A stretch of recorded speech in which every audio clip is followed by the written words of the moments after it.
We have Maple Hill starting tomorrow, being the first playoff Elite Plus event of the year, and obviously we know playoffs don't matter, but this still is one of the best courses that we get to watch all year, and there was one major consensus that every single player had about hole 9 in particular. Let's talk about it. So I'll definitely be doing predictions after this, but first off, hole 9 seems to be a very hot button issue, with about everyone thinking that it was probably a mistake by Steve Dodge to have this be so incredibly difficult. And looking at the FPO T-pad, it already looks very difficult. I'm sure I would struggle to even get it close to circle 1 on my third shot, but the MPO is a whole nother beast. With 250 feet added and OB on the left and right of the basket, it truly seems to be one of the most difficult holes in pretty much the entire tour this year. And you can tell the DGN crew really was targeting this question in particular because they asked every single player, and here's what they had to say. Yeah, new hole 9, probably the hardest hole on the course. Other than that, not much different. Oh, hole 9's of course a new one. That's a monster of a par 4. I'm a bit worried about backups on that hole, but if it plays clean, it's a good par 4. I mean, any birdie on that hole will be hard-earned and well-deserved. Maple Hill's the same. Oh, and hole 9, that's the biggest change by far. That's a incredibly tough tee shot. I haven't had a single drive where I had any chance to get a birdie, and even the perfect drives I saw were still like almost an impossible birdie. It's like a 450-foot late hyzer flip driver, and it's kind of like one of those tee shots where a disc can fly like that, but it's really tough to get it to because of the way the fairway shapes. I don't know. I'm not a huge fan of the hole. You throw that crazy tee shot, and even if you throw a almost perfect tee shot, you still won't be able to see the basket. And yesterday when I was practicing, I was puring tee shots and was not even getting around the corner. I feel like tournament directors, course designers, they think they need to make it harder than it needs to be.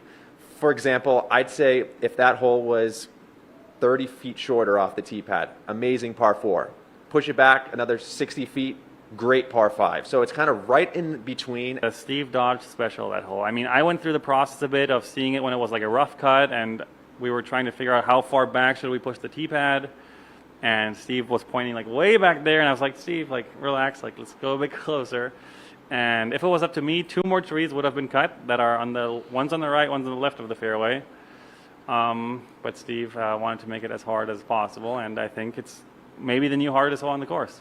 With yeah, there's one tree on that right side that kind of pops off on the right side, and it's right where discs kind of want to turn. So it changes the shot from being something that's flat that kind of turns to needing to start something that's flippier out on hyzer and have it turn later down the fairway. So I think that there's that one tree on the right is really what makes the hole difficult.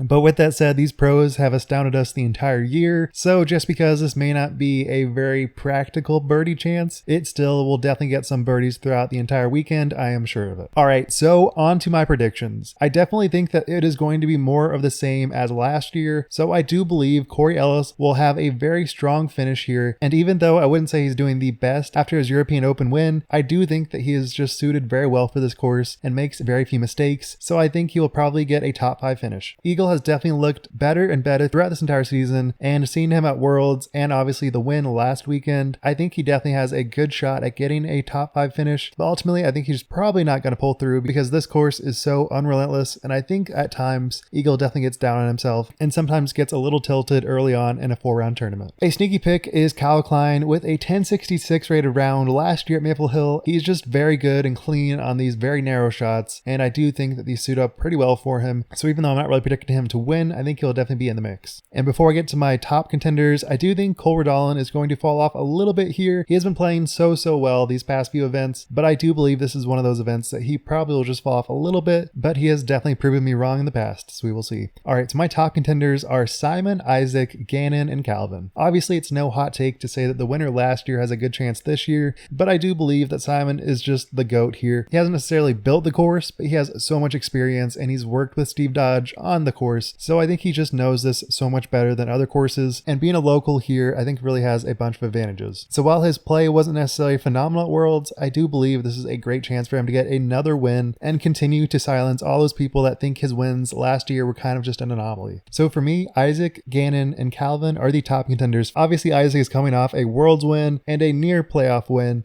so he's definitely playing hot. I think Gannon hasn't had the hottest of streaks, but he is just so clean and has those lines that go 450 in the woods, and I think that is absolutely required at a course like this. And of course, if we're talking about line drives going 450, we definitely have to include Calvin in the mix. So I think it is definitely going to be one of these three that will take it down. Me personally, I'm going to probably consider Gannon taking it down because I think he has a bit of a cold streak and he really wants to fight back, get a win. And I do believe there was a bit of a stretch where he wasn't necessarily carrying that much, but I think right now he is so dialed in, and I think if he can just clean up the putt a little bit, then he will be a dominant force here and get his first win at MVP. And then quickly for FPO, I think Kristen will not win this event. I'm sure it is a hot take to say that because I don't really think there's too many people that are really fighting for the win besides Missy Gannon. But in Kristen's interview, she said she was taking a break a little bit and wasn't playing a lot. So I think this is the one chance for another player to really dominate and prove that they can beat Kristen Tatar, because she definitely has some moments where she does seem to be a little bit less than perfect. She is not just a complete robot, even though there are so many events where it seems like she is just so dialed in that she cannot miss. Hopefully I haven't lost my skills within 1 week.